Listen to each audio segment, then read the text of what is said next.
हैदराबाद और सिकंदराबाद का मशहूर भरोसेमंद इदारा deals done property dealing services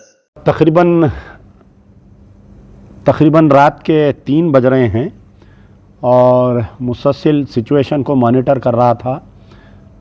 पता चला कि कुछ मुस्लिम बच्चों को गिरफ़्तार करे थे, तो जो नाइट ड्यूटी ऑफिसर्स हैं उनसे भी बात हुई और अभी इत्तला मिली कि ख़ुद कमिश्नर ऑफ पुलिस भी जो है पुराने शहर का दौरा कर रहे हैं और जितने भी बच्चों को गिरफ़्तार किया गया था उनको कंचनबाग पुलिस स्टेशन में रखा गया था और कुछ को फलकनुमा में रखे थे।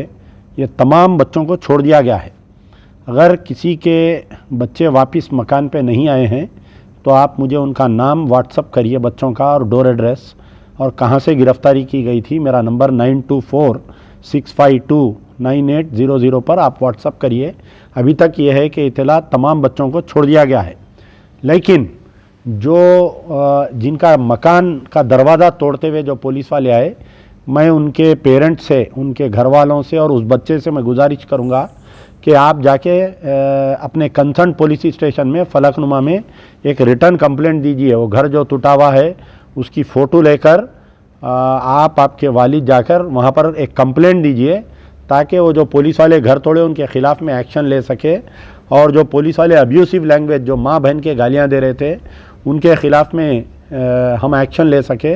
अगर आप कंप्लेंट नहीं देंगे तो एक्शन नहीं होगा, याद रखिए। खाली बयानबाजी से कुछ नहीं होता।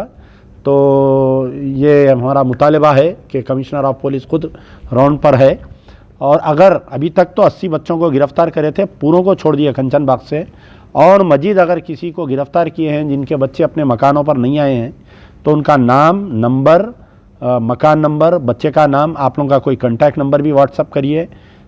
मेरा नंबर फिर से लिखिए 9246529800।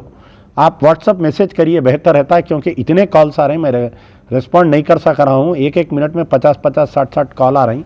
एक से बात करें तो कॉल वेटिंग में कॉल्स आ रही, तो आप मैसेज करें तो मैं आप लोगों से मैं खुद बात कर सकता हूँ, या वॉइस मैसेज भेजिए या SMS भेजिए।